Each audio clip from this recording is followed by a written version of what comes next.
Happy Thursday. Welcome back to the Wolff Den presented by Winnigan Academy. I'm Matt Wolff, founder and CEO of Ticket Time Machine. Today we have Remy Connor on the Wolff Den, in the Wolff Den. Welcome. Glad to have you here. Chucky's kind of freaking me out in the background, but that's okay. He's helpful. He's it depends on which Chucky it is. Sure.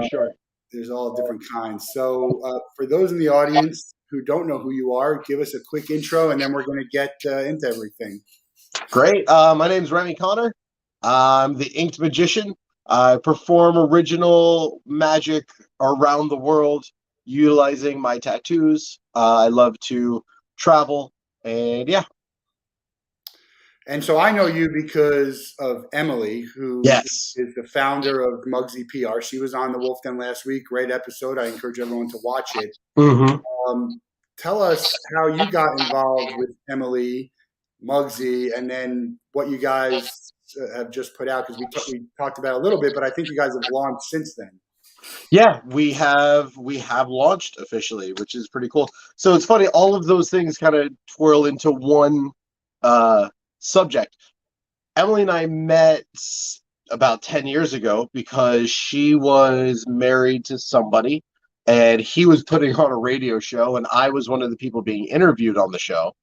Then they got divorced and she and I hit it off, dated for a couple of years, and then we broke up. And one of the reasons that we broke up was just due to a big difference of what we wanted for our futures. But nobody was bad or anything to each other, so we decided to stay friends. And we jokingly said that it was the best breakup ever because we never lost our best friend. Which leads into the thing that we just launched, which is called The Best Breakup Ever. And it's a podcast that Emily, Ryan, her husband, and myself have put together. And we are talking about breakups. And it's a lot of fun. And all different kinds, romantic, friendship breakups, work breakups. It's been a really fun beginning journey thing. And our goal is to talk to people about their breakups and try to help, at least with what we think has worked so far in keeping a friendship, and hoping we can help other people do the same. Yeah, it's unique. Not everyone can do it. There's a lot of variables into that. What you said, I think, is going to be the most common. Is we just wanted different things. Yeah, and both people understood that. That's the big problem with breakups and everything. Is most people don't. My wife is she was a divorce attorney, family law. She was a magistrate judge, and now she's doing mediations, and telling me stories about, like, they've been separated for 7 years because someone doesn't want the divorce. And it's like, I don't understand. We live in Florida. We can talk about Florida, which is very weird. Like, if I get, some things you need both people to agree on, but if someone's checked out, it's over. It doesn't matter. Then it's a legal thing. So a relationship requires two people. And if one person is not there, you don't have a relationship. Yeah. Well, someone will cling on to it, but it's not. It's not a good one. It's not functioning. So that's a whole nother thing. Through this all, you become what you do when you're not Remy, the Inked Magician, is you do some work and you're a part of Muggsy. So you really do work together, and also work together on the podcast. You've been working together for quite a while. Not just this podcast. Yeah, we've been working together since Muggsy started. I was one of the founding employees. I don't want to say founding. I was one of the original employees. There we go. Employee number 2 or 3 or whatever. It was one of those things that just, she's been doing it, and I saw that she was going to do something great, and I did not want to miss out on that. So you're the Inked Magician. Yeah. I assume that the ink part comes before the magician part. Well, Magician Inked didn't really fit that well. Didn't have a good flow to it. No, what I mean by that is you became someone who was inked before you became a magician. No, I was a magician first. Okay. Yeah, I started doing magic when I was like 10 years old. Okay. And that was my full-time thing. I just ever since I was 13, I was doing magic, and for the past 20 years, that's what I've been doing. I started performing immediately after learning. And I didn't get my first tattoo till I was 18, and I didn't even start really heavily tattooing until about 6 years ago. So it wasn't until I walked into a tattoo shop and somebody said, "Dude, you're tattooed." I went, "Oh, maybe I could do something with this." And I really started trying to take the magic ideas that I have and incorporate my tattoos into it in some way. So the question leads, that leads me to what were you doing before you were doing ink material as a magician, and then do you still do that? Yes, I do. Since my passion was always magic, I use the inked part to more as like a marketing gimmick. Like, I mean, that's really what it is. People remember it easily. They don't remember names for some reason, but when you're like inked magician, they're like, "Oh, that guy, yeah." So it's on that note. I tend to use them more in my main show as well. Like for instance, I do this thing where like on my thumb, I tattooed a rose. Yeah. Right. I don't know if you can see that I did that, but here, if we stand up a little, we'll check this out. We have the rose, and you can actually pluck the rose off. Didn't we all learn that one a long time ago? We all did, but the weird part is when you see the tattoo on both sides. Yeah. You know? So it's like that was my touch to that effect. Because even if you know the trick, for a moment you say, "Well, wait a second." Yeah. And then you go back into, and you're like, "Oh, damn." What's your demographic? I mean, do you do a lot of kids? Do you do more adults? Both? Actually, it's mainly been a lot of corporate work recently. Okay. Yeah, it's been a lot of corporate work, and so that went through like November, December, January, and February, and now it's starting to pick up into like the nightclub scene in Miami. Now that spring break is over, we have some of the Miamians coming back to actually like go back out. So the nightclubs are doing something there.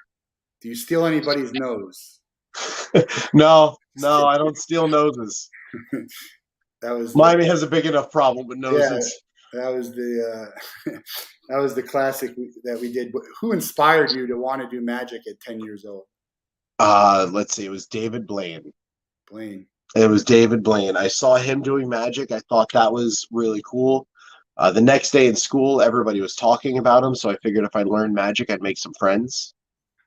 And then immediately, I was performing at some party. It was like my parents' friends thing, and I was performing at it. And I did magic for this really, really drunk guy for like 20 minutes. Mhm. And he gave me $40. And I was like, I will never work again. And immediately started to find a restaurant to perform in. And I was performing in a restaurant at 13 every weekend. Like literally, I'd get out of school on Friday, go to the restaurant, perform there Friday, Saturday night. I'd make $200 a night at 13 years old. It was good. Yeah, that's not a bad gig at 13. No. When you're 10 years old and you see this magic, I mean, you automatically believe in magic, but now you understand that some of this stuff, it's so hard. Magic is so. I love magic, by the Yeah, way. it's fun. I don't love all magic, right? I gravitate towards some things. Mm-hmm. Shin Lim is probably my favorite Sure. magician, For but good reason. yeah, and I can tell you when we had Wayne Hoffman on the show, and the stuff he did blew my mind. It was just Oh like yeah. I don't even know how. Like you figure you're gonna get it wrong. There's gonna be a time when you don't get it, and that's unfortunate because for the people there.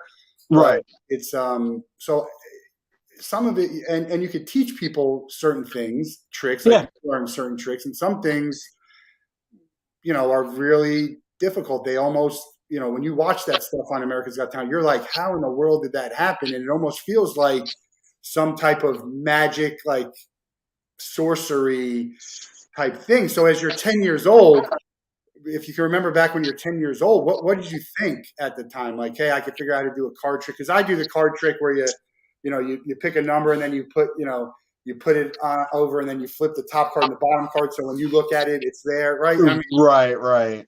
there's magic and then there's magic.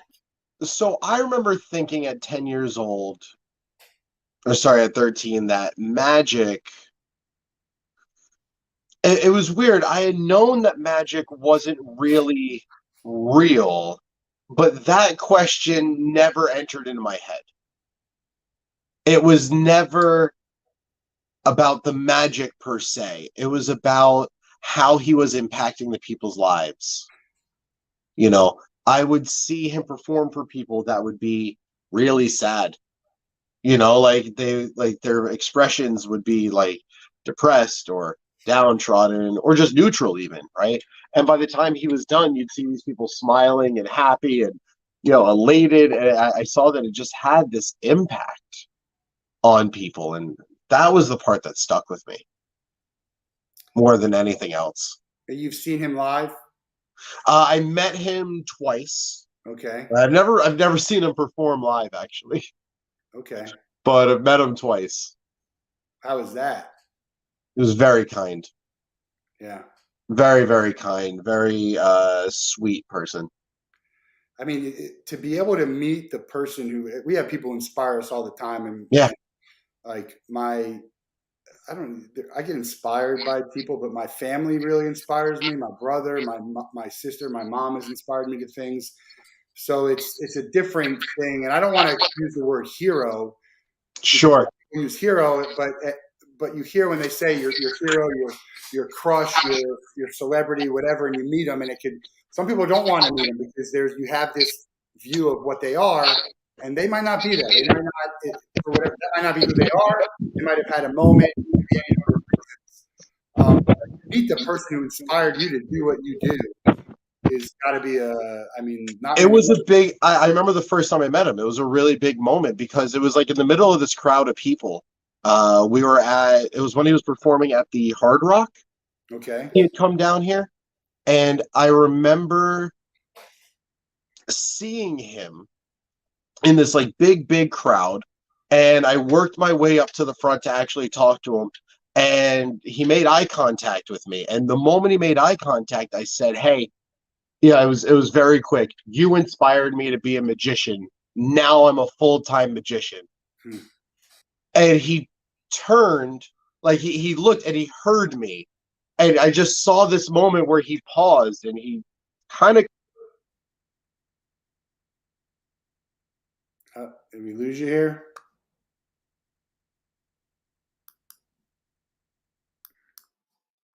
We lost him for a second. Are you back?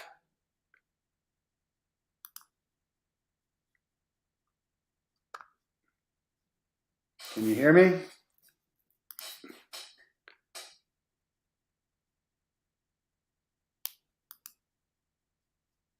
Wow, what's going on? All right, there we go.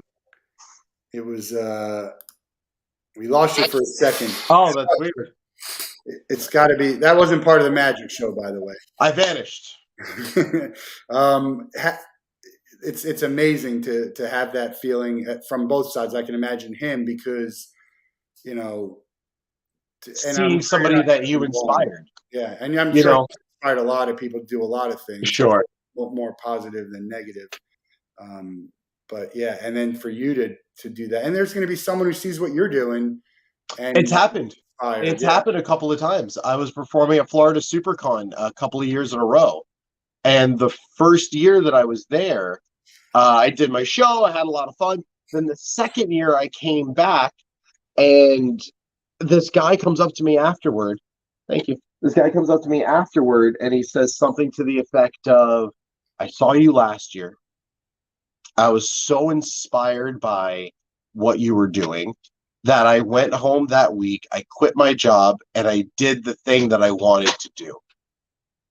And I I don't remember the guy's name. I barely remember his face. I think he went into software engineering. Hmm. I want to say that's what he got into. And I remember it was funny. I remember this guy said this to me, and there was like a bunch of people around me, and I'll never forget feeling them all just disappear. Yeah, yeah. Right? Like for that half a moment, it was that guy was the only person that existed. Because that comment just hit me like square between the eyes, in the chest. It was like, whew, okay, we did it. We've we've lived our dream and inspired somebody else. Which is great. I mean, even something as small as someone who told me, like, I champion for mental health, and someone said you inspired me to share my story and to do this, or Yeah. that, or even just inspired me to do a podcast, which I know people have done, which is not an easy thing to do. No, they get The scared of number it. is like 90% of people don't do more than 3 episodes, something crazy. So if you do more than 3 episodes, you're in the top 10% of podcasts. Woo, we've done 5. So there you go. You guys are already there. Um, it's a good question. So you talk about living your dream. The Yeah. question I have for you is, I don't want to say how good are you. I want to say, how close are you to being the magician that you want to be and you're going to become? Is there room? Everyone has room to grow, but how much better and more of a That is a magician are you? great question, because it's actually something I've been struggling with recently. During COVID, right before COVID, actually, I realized I'm there. The dreams that I had as a kid, I'm there. I've been there, and I've been there for several years now. And I didn't really realize it till just before COVID. So right when COVID came in, I was like, well, I succeeded at my childhood dreams. What do I do now? And throughout You COVID, don't it was have, like, Remy, you don't have to. I mean, you could be who you are now till the time you're done. There's people who never write a new song and they perform the old songs, and they're the most popular people out there. Yeah. Yeah. I mean, I'm happy with the person that I am. I'm happy with where my magic is at. I wanted to see if after doing it, at that point it was 19, 18 years. So at that point, I wanted to see if there was something else. So I kind of used COVID a little bit to, find my new self. And one thing that I realized is that magic was always going to be a part of it. So now I'm in the position of looking at my magic from a totally different perspective. And I have nothing to share on that yet. I'm still brand new and trying to get out of it. But it's trying to bring this new perspective into my magic and being able to do more with it. To use some of the people that you talked about. You talked about Shin Lim, and he did a very theatrical, magical performance. There's another guy, Eric Chen. I don't know if you saw him. He did the thing with the line and the red and blue, where things would turn red on one side, blue on the other side. His vest turned red and blue when he leaned forward at one point. There's really cool things. But the things that I liked about it was that the story wasn't. Whenever you see a magician live, it's usually a comedy magician, right? They're usually making you laugh the entire show. Magic too, the magic's astounding, but they're making you laugh the entire time. And I feel like that in theater, we have more than laughter. Yeah. There's depression, there's sadness, You're taken through a journey and telling a story. And that's the goal with magic now. When you're talking about mental health, I actually have a whole routine that I took to Italy that deals with mental health for performers and how depression, my own struggle with dealing with my mental health issues and getting over, hurting myself, turning that into something different. How, we talked about it. How are you today as you stand today? I have a much better grip on. I've done a lot of things over the years that have really helped with my mental health. Anything you could share to people that might inspire them who's struggling? Yeah. Take the time to find your core belief system. If you can take the time to acknowledge that labels only exist in the way that you wish for them to exist, you can write your own labels. And to find a group that fits for you, that'll work for you. I think that those are kind of the most important things. I, for instance, remind myself that I'm a kind person. And I choose to be a kind person. I use that word on me. And one of the things I struggle with is other people's perceptions of me. Oh, hey, they perceived what I did incorrectly. I didn't mean that in a negative way. I meant it in a kind way. Yeah. But I have to remind myself constantly, well, you're a kind person. that was how you intended it, that was how you meant it. And to have that thing to come back to really does help. And then there was one thing in Buddhism that really helped, and it was the Eightfold Path. Okay. One of them was right concentration, which I actually have it tattooed on my finger. Yeah. It's the idea that, everything is going to change, right? You have life, death, rebirth, right? No matter what, everything will change on that. And this moment that we have, it's a beautiful moment, but that's going to end. This moment that I have that's really depressing, that's also going to end. Hopefully. Yeah, it will. It has to. Yeah. Like, that's the thing, is that everything goes through this cycle. And even if you don't believe in the cycle of rebirth, which I can't say that I do, where like our soul dies and is reborn, even not saying that, everything still goes through a cycle. Nothing is 100%. Did you see the movie Lobster? No, I haven't. It's really, you know about it with man, who just played the Joker in Batman? Joaquin. Wait, Joaquin Phoenix? No, Brian. The Penguin. Oh, Colin Farrell. Yeah, Colin Farrell on the Lobster, where they go and they get turned into an animal, and he picked a lobster, but they kind of like find it's a really interesting movie. Very Okay. has to do with like the afterlife or turning into. It's a very interesting movie. That's pretty cool. Yeah, it's called The Lobster. I don't know how well it did out there, but I'm glad to hear that you're doing much better. I champion with an organization called Same Here, which uses the hashtag 5 and 5, meaning everyone has some sort of mental health challenge that they're dealing with, which is separate from the 1 in 5 people who have an actual mental illness. And we're trying to end the stigma, keep the conversation moving forward, so we get to that point. And but it's good that you're able to use it in your art as well, because I think that needs to be used. If you can entertain someone while telling the story and sharing the story, it's powerful. And magic, by the way, is extremely powerful without you could sit there and do a card trick and not say a word. You don't have to stand in front of someone and do a card trick. Don't say a word, and it's great. It's entertaining for the people who like magic. Now you have people, like you said, some are doing comedy, some are telling a different story. Stage presence is going to be the difference probably between you winning America's Got Talent and getting a show in Vegas, or just performing on, in smaller arenas, events and parties, which, by the way, there's no shame in any of that. You do what you love, and you're entertaining and helping people. 100%. 100%. I mean, it's I'm doing a public speaking event soon called Pechakucha, and one of the things that the topic is called courageous living, with the whole concept of what do you consider to be courageous living.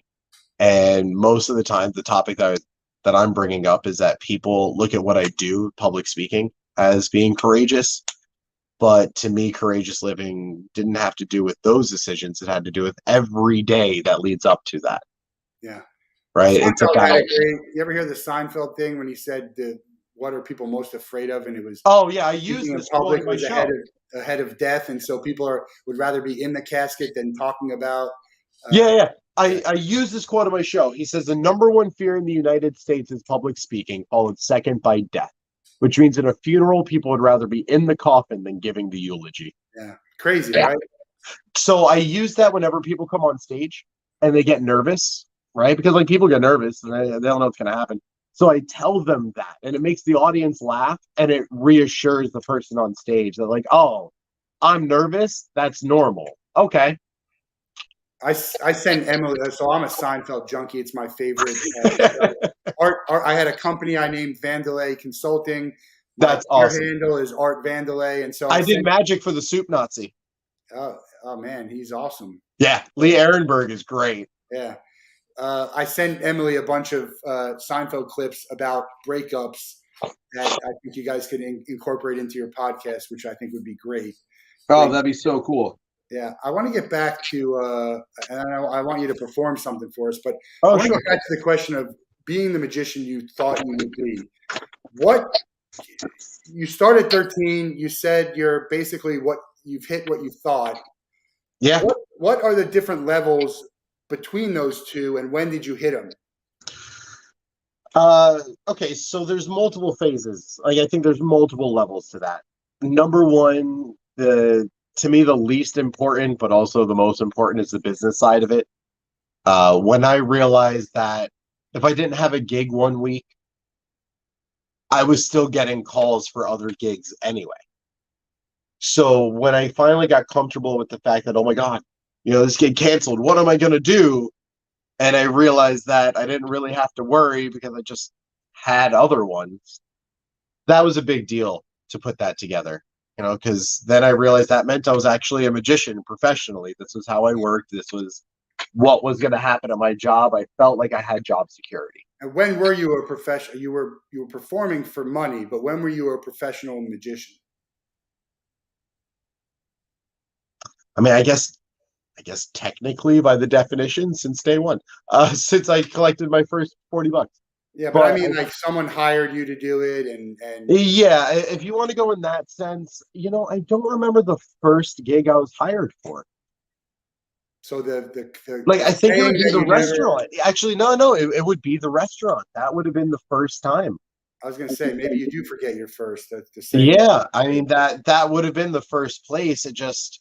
I think it never felt like I was hired because I didn't have a paycheck. I just worked for tips. Yeah, no, that's But technically they had to say yes and I got free food. So you, you know who else doesn't work for a paycheck and works for tips? Everyone in the service industry. absolutely. Absolutely. There is a lot of truth to the old joke. Oh, what do you do for a living? I'm an actor. Oh, that's cool. What restaurant do you work in? Yeah, There's a lot of truth to that. yeah. You never forget your first. What is sex the thing that everyone remembers their first of the most that they never forget? Is that what do you think? What else is there? I remember my first magic performance. Yeah, I absolutely remember my first magic performance. I had learned. Do you remember the David Blaine levitation, right? Where he just like levitated like an inch off the ground, yeah. right? Remember that? So I learned how to do that. First thing that I learned how to do. And I'm at the beach with my dad, and I do it for my dad, right? He was like, "Oh, it was really cool," just being a supportive father or whatever. It was the worst scenario to perform it, right? And as I'm walking out of the beach, this like old guy comes up to me and he goes, "How did you do that?" Yeah. And I was like, "Do what?" He goes, "You floated." That was it. That was my first magic performance. I now realize it was weird that an old guy was watching a 13-year-old kid, but you know, Yeah. Good intentions, I'm sure. He knew what was happening. Maybe he was a mind reader and he knew what was about to happen.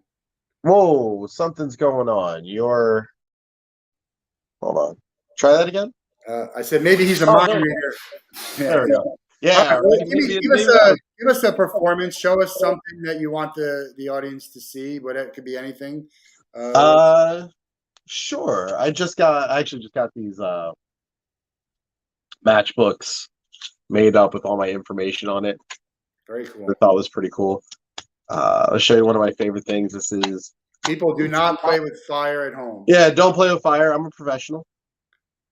This is called the human jack-o'-lantern.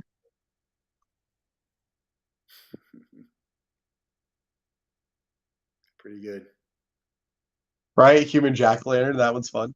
As a fire eater, which I can't really do fire inside here, I can show you these. These are kind of cool. We'll tear out two matches. Right here's one, and here's two. We're gonna light a match on fire. We're gonna light the matchbook on fire, and then we're gonna do magic with the other match. Okay. I'm ready.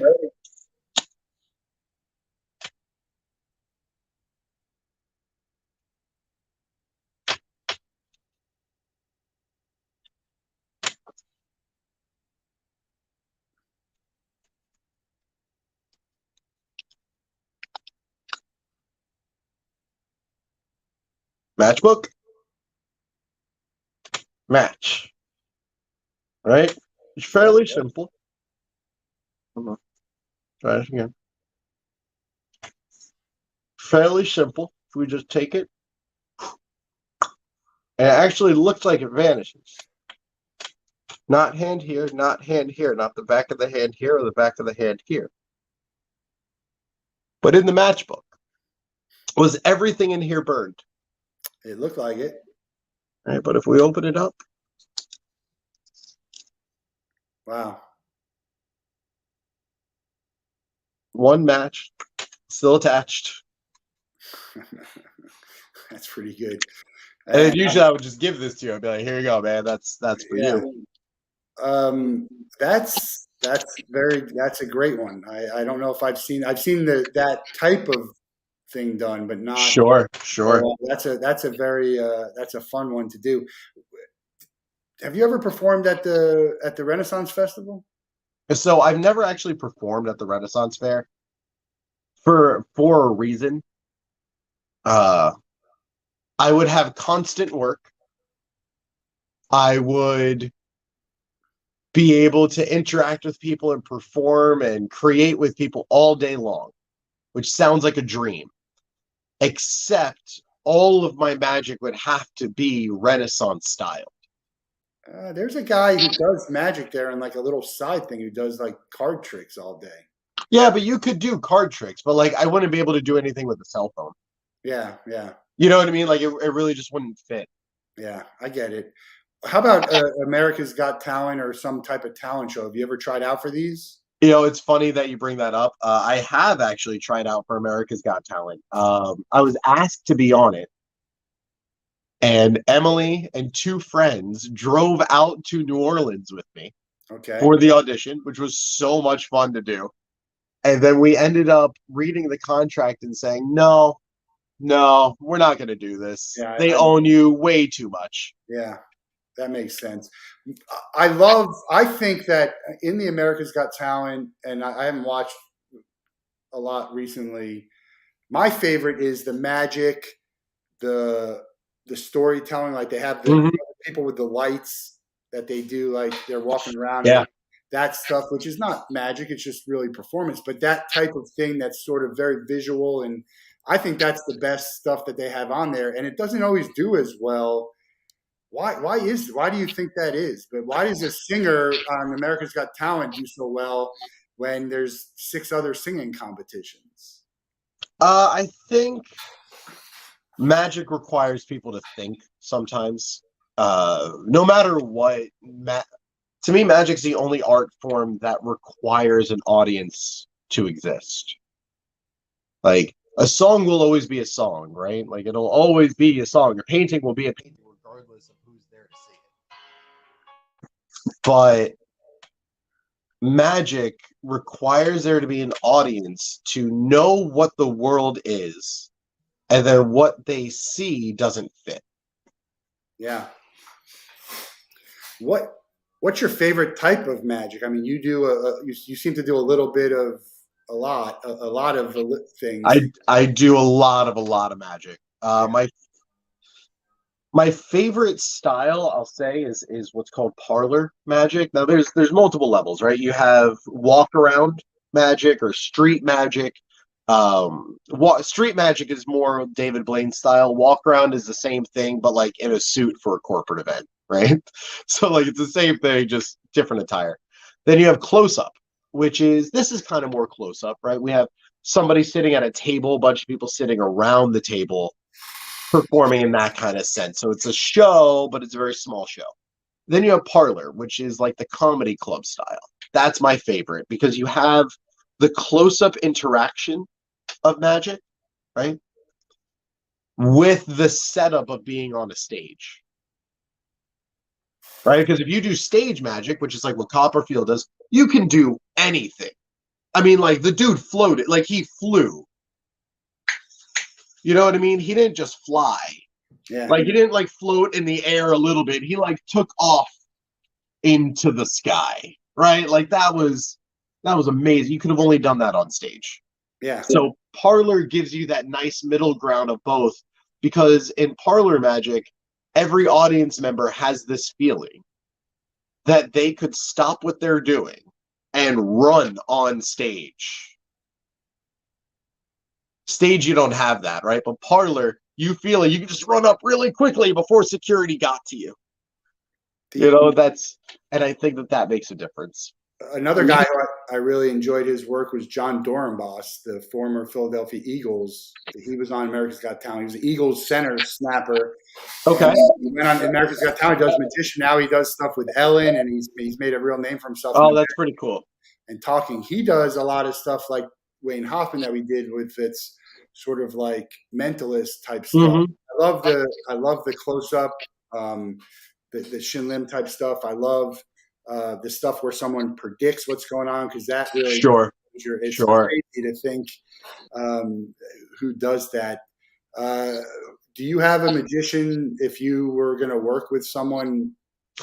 Have you thought about this? Is there someone? Yeah. I have lists of magicians I would love to work with for all different reasons. Yeah. Who's the top? You can only pick one. Who is? Oh man, if I could only pick one, and if I could ever get him to actually work with another human, that would be great. Derek Delgaudio. If I could sit down to work with him on a project, I would. I absolutely would. Yeah. Yeah. How good is how much better is two really good musicians to do a trick together? Because their work, you ever have to practice at it, right? You do a great trick, he does a great trick. To do something together that works, that actually just even involves two people, that's on a whole nother level, right? I think Penn and Teller have shown how good it can look and how effortless it is. I think reveals how hard it is. Yeah. You know, would you like it's watch the Big definitely Bang be difficult because you guys have to be on the same page and going for the same idea and present things in the same light. You know, you both have to be giving it 100% every time, which I guess is no different than, you know, an ensemble cast for Broadway or anything like that. You know, it'd be in that same category, I guess. Even putting two great musicians together, it's not you can't just throw them on stage and they're going to make no hits. They'd have to rehearse. They would absolutely have to rehearse. Now, when you have like the mentor student situation, like when I had a mentor, Simon Lovell, he and I would, you know, we could bounce off of each other, no problem. But we also spent days upon weeks upon months practicing together anyway. You know what I mean? So we always had these performances that we could just like jump into, and we always kind of knew the direction the other one would go. Did you watch The Big Bang Theory when Teller was on the series finale and he ended up talking? It was pretty funny. I didn't see the series finale of it. I saw up until right after. I guess we could spoiler that show, right? We're allowed. Yeah. I would think at this point. Sure. At this point, sure. Right after Howard's mom died. Yeah. Just because the character hit really close to home at that point. A friend of ours was that person. Like a friend of ours' mom was that mom. You know, was literally the loud Jewish mother from the other room. You know, like that was her. And I'm Jewish too. I know that person. Right. So she had passed away, and then maybe 2 weeks later in the show, the mom passed away, and we were like all of us kind of reeled back a little bit, or like we got to take a pause from this show for a bit. Well, Google Big Bang Theory and Teller. I've met Teller in real life, actually. He's in the last episode. It's pretty funny. He's a nice guy. He's really, really kind. Yeah. Magic movies. The Illusionist. Yeah. Remember when The Illusionist and The Prestige came out in the same year? Right about the same time. Unbelievable. Pretty cool. Two great movies. And Now You See Me, I thought did a good job with Magic. It was okay. I have complaints. Yeah. Well, I mean, as a magician, I'm sure you did. I think that was more Hollywood than, you know, Prestige and Illusionist were more of like performers, right? Mm-hmm. Performances. I loved them both. I thought The Prestige was great for a magic movie. I thought The Illusionist was great for a romance. Yeah. Yeah, they really did a phenomenal job with those. But entertaining, like even The Greatest Show. You know, that's. Oh yeah, I never saw Greatest Showman actually.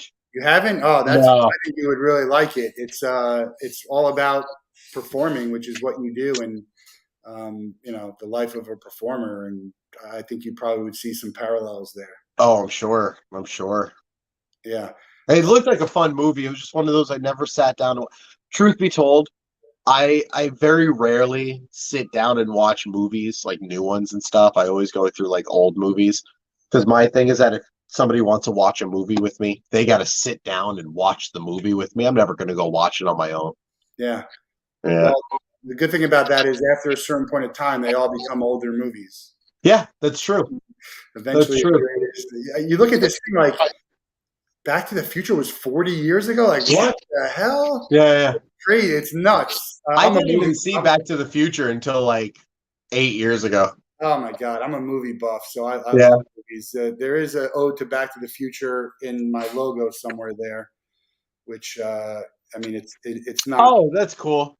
Yeah. We I try like and that. keep that a secret. There's also two arrows going in Ticket, one forward and one backward, sort of like the play on the FedEx does with.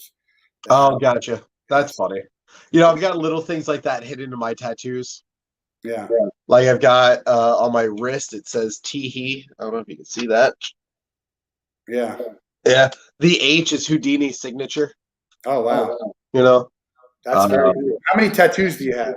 I'm at 162 hours.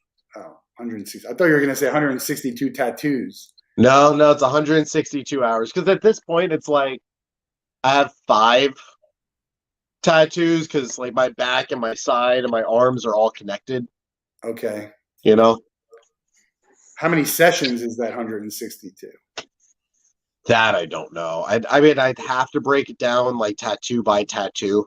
You know, try to Guess how remember. many tattoos you have that were like. I mean, like let's say, I mean, on average, I'd say it's about 3 hours a session. So 160 divided by 3 is about, or 162 divided by 3, which 50. puts us at like 51 sessions. How many tattoos? 53 sessions. Like when you start to add to the arm, you're still saying, "Oh, I want to put this. It's attached to that." But like, what's the thought process of getting new tattoos? And are you done?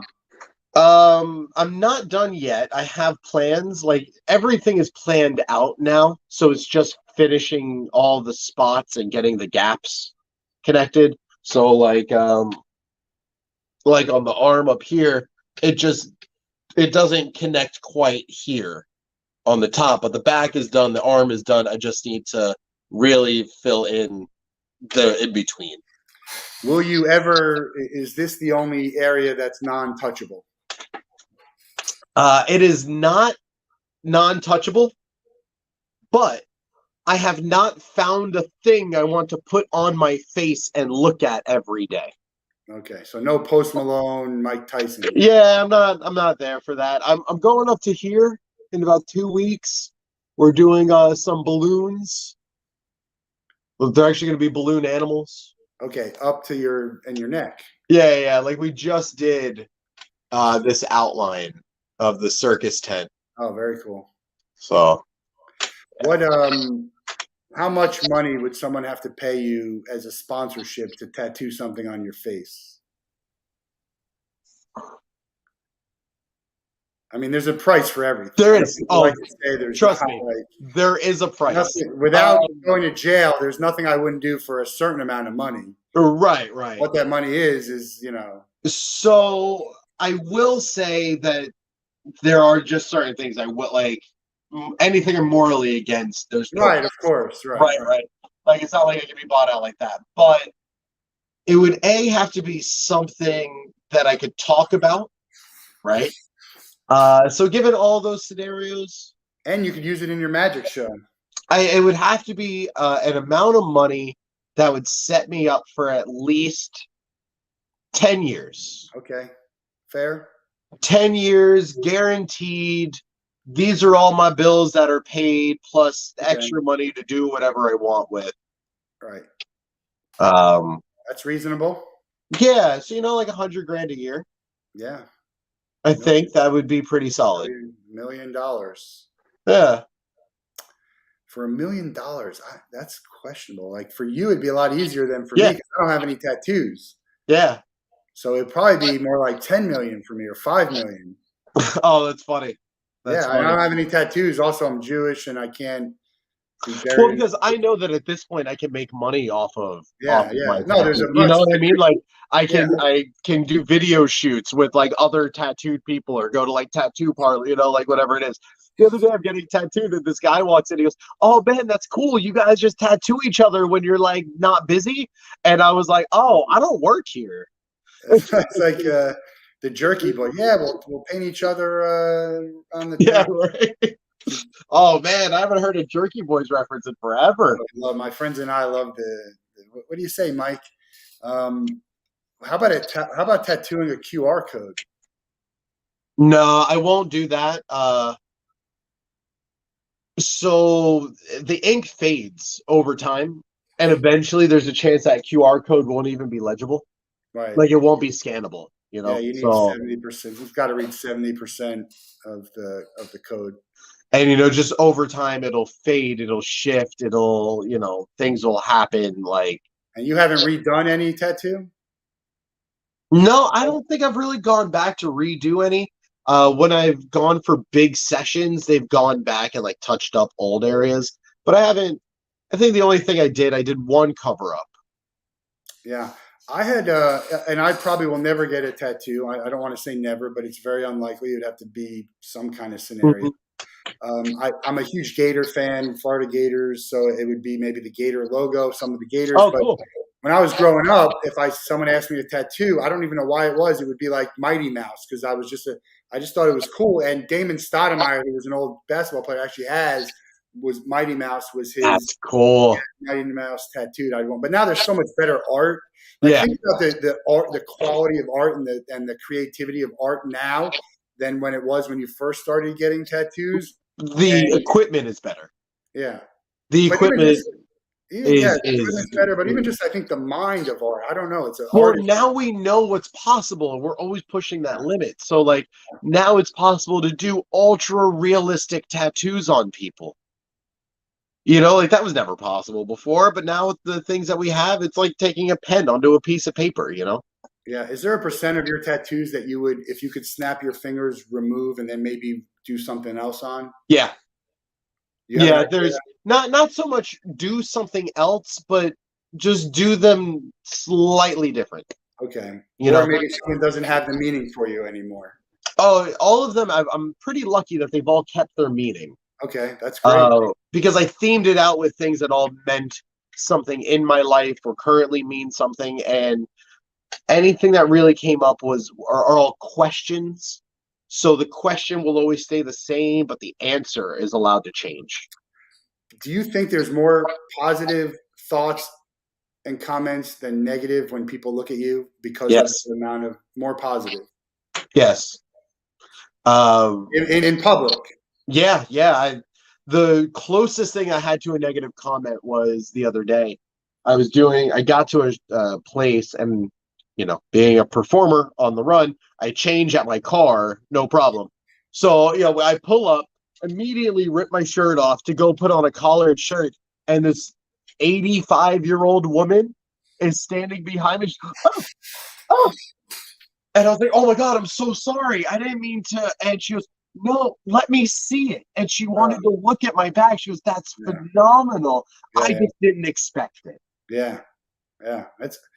I think it's evolved. I think it used to be a lot more negative than, especially just figuring out what's the first thing they would say. Your hair's too long. You have too many tattoos. You can't get a professional job, right? So the people would have the tattoos up to their sleeve, and like you wouldn't even know they have a tattoo until you see them naked, and then they're tatted every which way. You can't see it. But now it's like be who you want to be. If you don't need to have this look to be whatever you want to be. There's very few companies that you need to have this look. Otherwise, no one's going to hire you. So I think that those days are done. And I think it's just good. People should be able to express themselves however they want to express themselves, and if you don't like it, that's fine. Your side is a little staticky. Oh, I was saying that you should be able to express yourself how you want. There we go. It's Yeah, there. these I days. understood you. I just want to let you know it was staticky. Okay. I agree with the expression part. I believe that nowadays we have realized that tattoos are so easily acceptable, so widely, like they're so easy to get, and easy to find people to do them, that people can see that tattoos are they're just an expression, first and foremost. So it's not the kinds of people that get tattoos. Anybody can get one. They also realize that tattoos don't mean you're a bad person. Tattoos don't mean anything. In fact, I really believe that people should think that tattoos mean that you're more hireable. I remember reading a meme that said, if I have more tattoos, then you should know I'm willing to sit in an uncomfortable position for several hours on end. That's a great answer. It's, oh yeah, fair enough. Now, What I think should happen is that people should have tattoos or something that appears on their body to actually show you who they are, right? There used to be people wouldn't say things. They wouldn't say, you have no idea. Now people are saying too much and we know it. Yeah. Good Well, and bad. that was my goal. My goal with every one of my tattoos is that if you know what you're looking at and you have critical thinking, you should be able to put together exactly who I am. No, Like just looking between the tattoos, yes, there's a lot of like Joker and Harley Quinn imagery, but there's almost zero violent imagery. Yeah. Which then would go to say, like, oh, hey, then maybe this person isn't really into the psychotic side, but into the laughter side of it or the enjoyable side, Looking at each of the symbols, I would hope that people would be able to see it, where it's something like a heart that's put on there, or even, are you a comic book fan? I think we had like the first X-Men and we don't have it anymore, which is worth a lot of money, but yeah, right. So there was the Green Lantern. Yeah, there was another lantern. There was the Blue Lantern. Okay. Right, and that's what's tattooed on my ring finger. Okay. Stands for hope.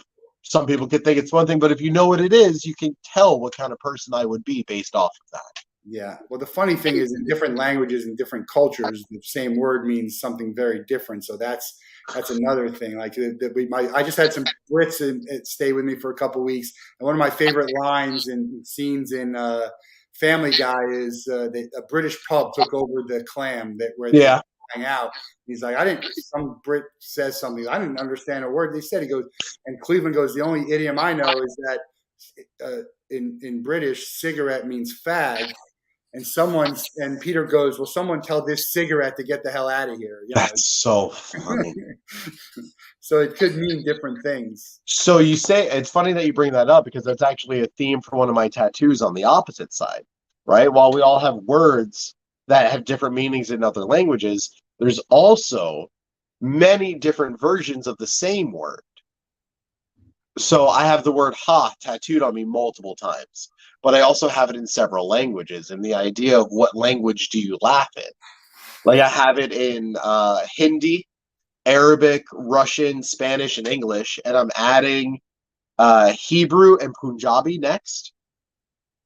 So it's kind of fun to put those things with language in there. Yeah, language is I don't know much about it. I watch a lot of Jeopardy these days, so I kind of learn a little bit. I've been playing more Jeopardy on my computers. Yeah, and Alexa will play Jeopardy with you every day. Yeah, we do that sometimes. Hear that? Give me a Mount Rushmore of magicians. Mount Rushmore of magicians. That's a great question. Ooh. Okay, my personal opinion, I would say. And it could be your fourth favorite too. It doesn't have. Yeah. No, but for the best for the community, I would put in Di Vernon, who is known as the Professor of Magic. He started with, or he was a big name at the Magic Castle in LA until about the 90s. I would put Derek Del Gaudio, David Copperfield, and Ricky Jay. Ricky Jay. We saw David Copperfield in Vegas. I took my wife for her birthday. Very good show. It's not, it like wows you, and it's not like the flash. I mean, he puts some flash into it, but I don't know. It just seems he doesn't have to try and be like the biggest, grandest, craziest thing because he's David Copperfield and he's been doing it for so long. Really great show. But no David Blaine on there. No. I know. I was just kidding. No. He's great with what he does, but he's great. He was great, revolutionary for Magic. But when it comes to in the Magic community, there are other names for the magic technique and pushing it forward. Yeah. Is there enough people doing magic that the future is bright? Yes, absolutely. There will always be magic. Yeah. I think Arthur C. Clarke says that the most proficient technology should be indistinguishable from magic.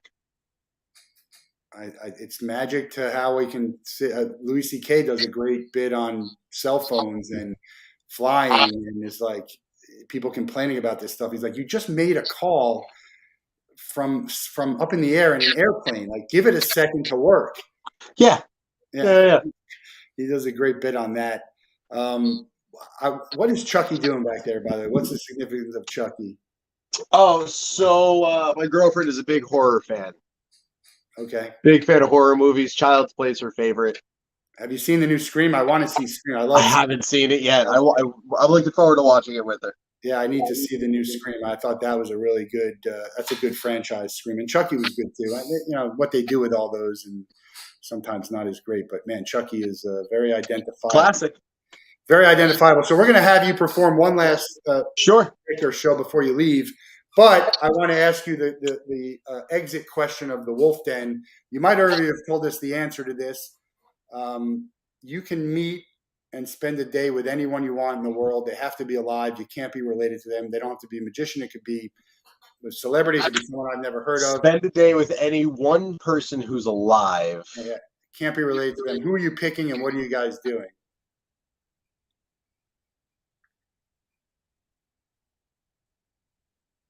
I thought it might be the one you want to work with. And I'm leaning towards that. I just want to make sure I give you a fully honest answer on this. I would have to say it would be either him or Simon Lovell, which was my mentor. Okay.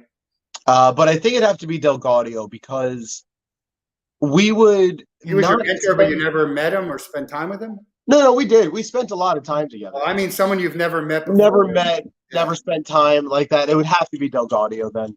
Yeah. We would spend the day doing every single thing that inspires us around magic, but nothing dealing with magic itself. Yeah. Have you ever heard of Wolff, the art stuff? That's kind of... Yeah, a little bit. Yeah, we do a lot of augment. What do you think about augmented reality and VR? I think it's really cool, but I don't think that it has a place for magic. No. Magic is unexplainable, and anything that happens in a virtual reality world, no matter how unexplainable it appears, there's a thing that sits in the back of your head that says it was computer coded. Yeah. No, I get that. All right, well, that's your answer. Let's get a last outgoing performance. All right. Do you have a calculator easily available? If my phone includes a calculator, then I do. That'll work.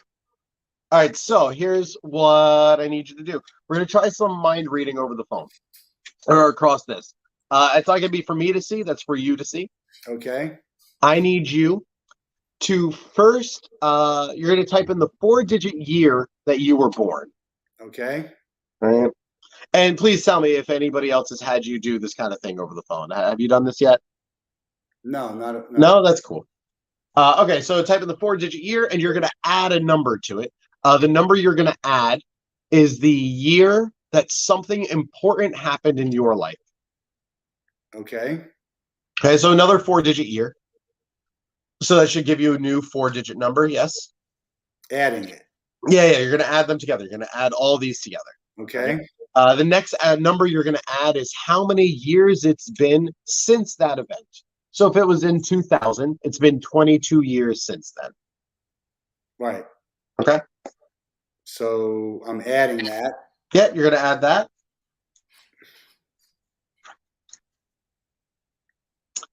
And the last thing that you're going to add is your age. Okay, I feel like I did this right. Okay, so you should have a truly random 4-digit number in front of you, correct? Yeah. Now, magicians will tell you to do mathematical tricks, but they usually give you the numbers. I didn't do that this time. This was all you. Right. Hi, sweetheart. Sorry, my dog just came up to say hello. Right. All right, so I want you to think about those numbers. I want you to let them kind of swirl around inside your brain. and I'm going to try to figure out exactly what the numbers are. Okay. So the first question, just think about the numbers. There's a number that repeats itself a lot, doesn't it? Yeah, it repeats at least one time.